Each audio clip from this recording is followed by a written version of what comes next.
प्रश्न नम्बर 1, सबैभन्दा महँगो धातु कुन हो? सबैभन्दा महँगो धातु चाहिँ रेडियम हो। प्रश्न नम्बर 2, नेपालमा मात्र पाइने चरा कुन हो? नेपालमा मात्र पाइने चरा काडे भ्याकुर हो। प्रश्न नम्बर 3, पञ्चायतको मलामी कसलाई भनिन्छ? पञ्चायतको मलामी चाहिँ मरिचमान सिंहलाई भनिन्छ। प्रश्न नम्बर 4, कमैयाले साउलाई तिर्ने ऋणलाई के भनिन्छ? कमैयाले साउलाई तिर्ने ऋणलाई सोकी भनिन्छ। प्रश्न नम्बर 5, जय नेपाल शब्द प्रयोग गर्ने पहिलो व्यक्ति को हुन्? जय नेपाल शब्द प्रयोग गर्ने पहिलो व्यक्ति शहीद सुखराज शास्त्री हुन्। प्रश्न नम्बर 6, नेपालमा पहिलो पटक संविधान सभाको निर्वाचन कहिले भएको हो? नेपालमा पहिलो पटक चाहिँ संविधान सभाको निर्वाचन 2064 चैत्र 8 गते भएको थियो। प्रश्न नम्बर 7, विश्वको सबैभन्दा उचाइमा रहेको राजधानी कुन हो? विश्वको सबैभन्दा उचाइमा रहेको राजधानी चाहिँ बोलिभियाको लापाज राजधानी रहेको छ। प्रश्न नम्बर 8, तेलको महासागर भन्नाले कुन महासागरलाई चिनिन्छ? तेलको महासागर भन्नाले चाहिँ हिन्द महासागरलाई चिनिन्छ। प्रश्न नम्बर 9, गोसाइँकुण्ड ताल कुन जिल्लामा अवस्थित छ? गोसाइँकुण्ड ताल रसुवा जिल्लामा अवस्थित छ।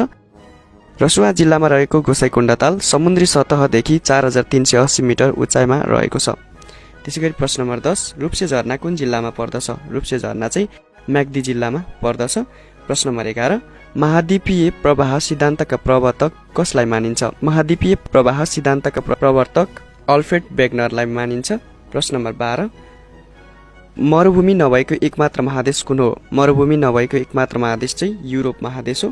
प्रश्न नम्बर 13, जनसङ्ख्याको हिसाबले सबैभन्दा सानो मानव बस्ती भएको महादेश कुन हो? जनसङ्ख्याको हिसाबले सबैभन्दा सानो मानव बस्ती भएको महादेश चाहिँ अस्ट्रेलिया महादेश रहेको छ। त्यसैगरी प्रश्न नम्बर 14, कुन महादेशलाई सबैभन्दा बढी आर्थिक क्षमता भएको महादेश मानिन्छ? उत्तर अमेरिका महादेशलाई चाहिँ सबैभन्दा बढी आर्थिक क्षमता भएको महादेश मानिन्छ। प्रश्न नम्बर 15, सवारी साधनको पाङ्ग्राले तय गरेको दूरी नाप्ने यन्त्रलाई के भनिन्छ? सवारी साधनको पाङ्ग्राले तय गरेको दूरी नाप्ने यन्त्रलाई ओडोमिटर भनिन्छ।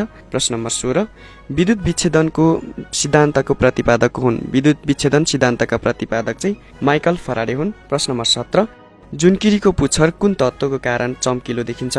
जुनकिरीको पुच्छर चाहिँ लुसिफेरिन नामक तत्त्वका कारण चम्किलो देखिन्छ। प्रश्न नम्बर 18, वातावरण दिवस कहिले मनाइन्छ? वातावरण दिवस चाहिँ जुन 5 मा मनाइन्छ। त्यसैगरी प्रश्न नम्बर 19, विश्वको पहिलो बोल्ने रोबोट कुन हो? विश्वको पहिलो बोल्ने रोबोट चाहिँ किरिबो हो। प्रश्न नम्बर 20, ग्लोबल 500 पुरस्कार पाउने पहिलो नेपाली को हुन्? ग्लोबल पुरस्कार पाउने पहिलो नेपाली चाहिँ कृष्ण कुमार पाण्डे हुन्। प्रश्न नम्बर 21, वायुमण्डलमा सबैभन्दा बढी पाइने ग्यास कुन हो? वायुमण्डलमा सबैभन्दा बढी पाइने ग्यास चाहिँ नाइट्रोजन हो। प्रश्न नम्बर 22, विद्युत धारा कुन एकाइमा नापिन्छ? विद्युत धारा चाहिँ एम्पियरमा नापिन्छ। प्रश्न नम्बर 23, किसान जातिलाई अर्को के नामले पनि चिनिन्छ? किसान जातिलाई अर्को उराव नामले पनि चिनिन्छ। प्रश्न नम्बर 24, सैरेली प्रथा कहाँ प्रचलित रहेको छ? सैरेली प्रथा चाहिँ सुर्खेत र सल्यान जिल्लामा प्रचलित रहेको छ।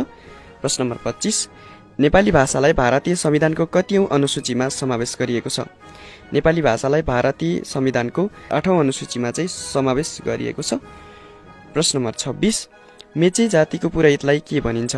मेचे जातिको पुरोहितलाई चाहिँ देउसी भनिन्छ। त्यसैगरी प्रश्न नम्बर 27, रुकुमदाङ सडक खण्डलाई के नामले चिनिन्छ? रुकुमदाङको सडक खण्डलाई चाहिँ राप्ती राजमार्ग भनेर चिनिन्छ।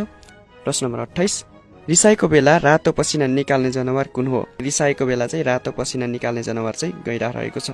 त्यसैगरी प्रश्न नम्बर 29, सबैभन्दा बढी बाँच्ने जनावर कुन हो? विश्वमा सबैभन्दा बढी बाँच्ने जनावर चाहिँ कछुवा रहेको छ। त्यसैगरी प्रश्न नम्बर 30, पृथ्वीको आकाश निलो छ भने चन्द्रमाको आकाश कस्तो छ? पृथ्वीको आकाश चाहिँ निलो छ भने चन्द्रमाको आकाश कालो रहेको छ। प्रश्न नम्बर 31, नेपालमा सबैभन्दा बढी चरा पाइने स्थान कुन हो? नेपालमा सबैभन्दा बढी चरा पाइने स्थान चाहिँ अरुण उपत्यका रहेको छ। त्यसैगरी प्रश्न नम्बर 32, दिगो विकासको लक्ष्य नम्बर 1 केसँग सम्बन्धित छ?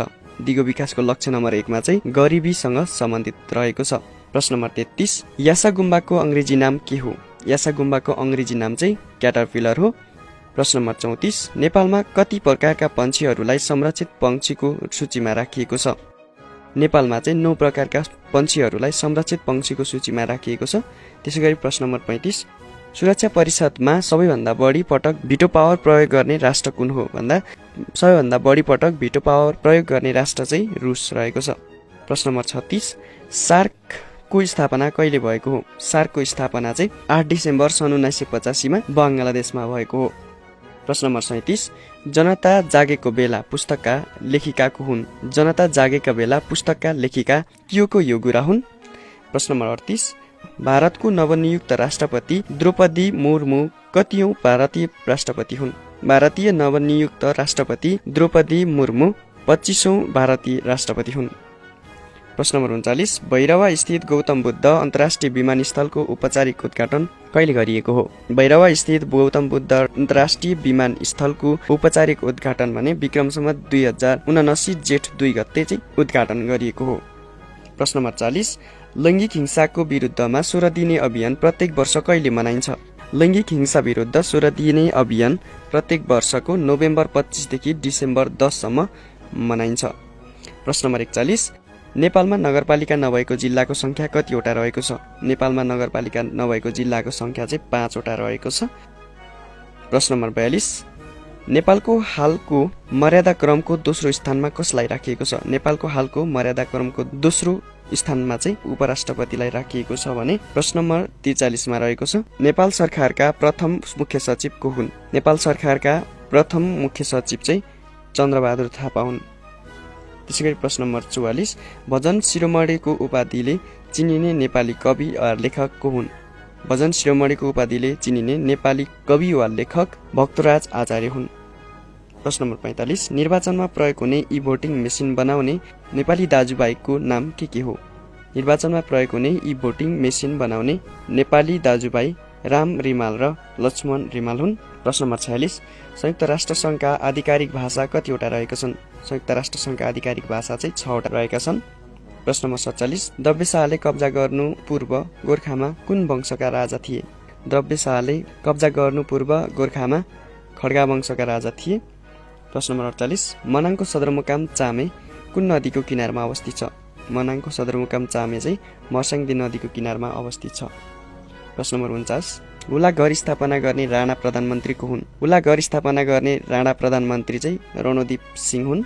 प्रश्न नम्बर 50 नेपाललाई कहिले धर्मनिरपेक्ष मुलुक घोषणा गरिएको थियो? नेपाललाई चाहिँ विक्रम सम्वत 2063 जेठ 4 गते धर्मनिरपेक्ष मुलुक घोषणा गरिएको थियो। साथीहरू आजको भिडियोमा यति नै प्रश्नहरू रहेको छ। आजको भिडियो तपाईँहरूलाई कस्तो लाग्यो कमेन्ट गर्नुहोला। यदि भिडियो राम्रो लाग्यो भने लाइक तथा शेयर गरी च्यानललाई सब्स्क्राइब गर्नुहोला। पार्ट 3 को भिडियो छिटै नै आउनेछ। पार्ट 3 को भिडियो हेर्नका लागि बेल नोटिफिकेसनलाई अलमा सेट गर्नुहोला। धन्यवाद।